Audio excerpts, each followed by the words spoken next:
میٹھے میٹھے اسلامی بھائیوں، السلام علیکم۔ کیسے ہیں آپ حضرات؟ امید کرتے ہیں کہ آپ حضرات خیریت سے ہوں گے۔ تو آئیے دوستو، آج میں آپ حضرات کو حضرت امام جعفر صادق رحمۃ اللہ علیہ کا ایک مشہور واقعہ سناتا ہوں۔ اس سے پہلے جو حضرات چینل پر نئے ہیں ان سے گزارش ہے کہ وہ مہربانی کر کے چینل کو سبسکرائب کر کے بیل آئیکن کو پریس کر دیں۔ تو آئیے ویڈیو کو شروع کرتے ہیں۔ خلیفہ منصور نے ایک شب اپنے ایک وزیر کو حکم دیا کہ وہ حضرت سیدنا امام جعفر صادق رحمۃ اللہ علیہ کو پکڑ کر اس کے روبرو لائے تاکہ وہ انہیں قتل کر سکے۔ وزیر نے خلیفہ منصور سے کہا کہ وہ صادق جو گوشہ نشی ہو کر یاد الہی میں مشغول ہے اور کسی غیر سے اس کا کوئی تعلق نہیں ہے، اس کو قتل کرنا درست نہ ہوگا۔ خلیفہ منصور کو وزیر کی بات سن کر غصہ آ گیا اور اس نے غضبناک لہجے میں وزیر سے کہا کہ میرے حکم کی تعمیل تم پر فرض ہے۔ وہ وزیر مجبوراً حضرت سیدنا امام جعفر صادق رحمۃ اللہ علیہ کو لینے چلا گیا۔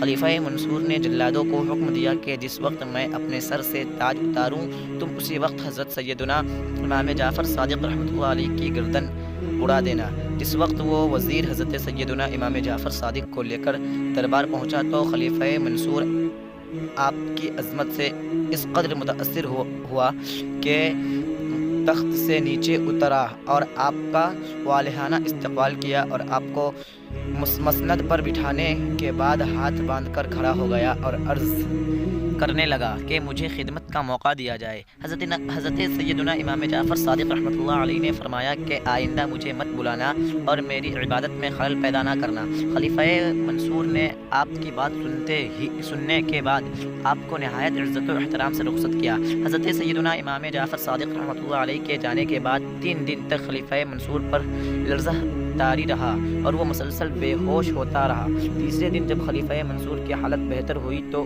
اسی وزیر نے خلیفہ منصور سے اس کی کیفیت کے متعلق دریافت کیا تو خلیفہ منصور نے کہا کہ جس وقت حضرت سیدنا امام جعفر صادق رحمۃ اللہ علیہ محل میں تشریف لائے تو میں نے دیکھا کہ ایک بہت بڑا اژدہا منہ کھولے ان کے ساتھ ہے اور وہ مجھے اشارہ سے کہہ رہا ہے کہ اگر تو نے حضرت سیدنا امام جعفر صادق رحمۃ اللہ علیہ کو کچھ بھی تکلیف پہنچائی تو میں تجھے نگل جاؤں گا۔ چنانچہ اسی اژدہا کے خوف سے میں حضرت سیدنا امام جعفر صادق رحمۃ اللہ علیہ کا احترام کرتا رہا اور پھر ان کے جانے کے بعد بھی مجھ پر اس اژدہا کا خوف طاری رہا۔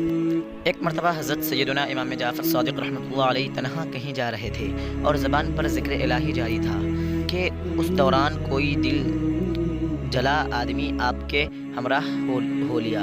وہ بھی مسلسل ذکر الہی میں مشغول ہو گیا۔ آپ نے اس کا طرز عمل دیکھتے ہوئے بارگاہ الہی میں درخواست کی کہ الہی اس وقت میرے پاس بہتر لباس نہیں۔ اسی دوران غیب سے آپ کے لیے ایک بیش قیمتی لباس نمودار ہو گیا جسے آپ نے زیب تن کر لیا۔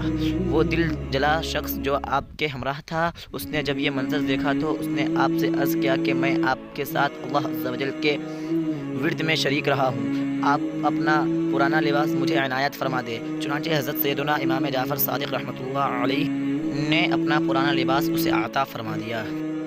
حضرت سیدنا امام جعفر صادق رحمۃ اللہ علیہ کی خدمت میں ایک شخص حاضر ہوا اور عرض کرنے لگا کہ آپ آل رسول ہیں، مجھے خدا دکھا دیجئے۔ آپ نے فرمایا کہ کیا تو نے قرآن مجید میں حضرت سیدنا موسیٰ علیہ السلام کا قصہ پڑھا اور سنا نہیں، جس میں اللہ تعالیٰ نے ان سے کہا کہ تو مجھے نہیں دیکھ سکے گا؟ اس شخص نے آپ سے کہا کہ میں نے پڑھا اور سنا تو ضرور ہے، لیکن یہ امت محمدیہ ہے جس میں ایک کہتا ہے کہ میرے قلب نے اپنے پروردگار کو دیکھا اور دوسرا یہ کہتا ہے کہ یعنی میں ایسے رب کی عبادت نہیں کرتا جو مجھے نظر نہیں آتا۔ آپ نے اس کی بات سن کر اپنے خادمین سے فرمایا کہ اس شخص کو باندھ کر دریائے دجلہ میں پھینک دو۔ خادمین نے حکم کی تعمیل کی اور اسے دریائے دجلہ میں پھینک دیا گیا۔ حضرت سیدنا امام جعفر صادق رحمۃ اللہ علیہ نے دریائے دجلہ کو حکم دیا کہ اسے خوب غوطے دے۔ چنانچہ دریائے دجلہ نے اسے اوپر نیچے اچھالنا شروع کر دیا۔ وہ شخص ہر غوطے پر کہتا، اے ابن رسول مجھے بچائیے۔ آپ دریائے دجلہ کو مزید اچھالنے کا حکم دیتے۔ جب اس شخص کی حالت غیر ہونے لگی تو اس نے کہا کہ اے اللہ مجھے بچا۔ آپ رحمۃ اللہ علیہ نے خادمین کو حکم دیا کہ اسے دریا سے باہر نکالو۔ خادمین نے حکم کی تعمیل کی اور اسے باہر نکال لیا۔ وہ شخص بے ہوش ہو چکا تھا۔ جب اسے ہوش آیا تو آپ رحمۃ اللہ علیہ نے اس سے دریافت کیا کہ کیا تو نے اللہ کو دیکھا؟ اس نے عرض کیا کہ اے ابن رسول، جب تک اللہ کے سوا غیر سے مدد کا طالب گار رہا دل پر ایک مجاب محسوس کرتا رہا، لیکن جب اللہ پر بھروسہ کیا تو میرے دل میں ایک نور پیدا ہو گیا جس سے مجھے اطمینان قلب حاصل ہوا۔ آپ نے فرمایا کہ جب تک تو صادق صادق پکارتا رہا اس وقت تک تو کا ڈوب رہا، اب تو اپنے دل کی حفاظت کرتا۔ اور جس شخص نے یہ کہا یا سوچا کہ اللہ کیا ہے، کیسے بنا ہے، تو وہ کافر ہو گیا اور یاد رکھ کر خود پسند عابد گنہگار ہے۔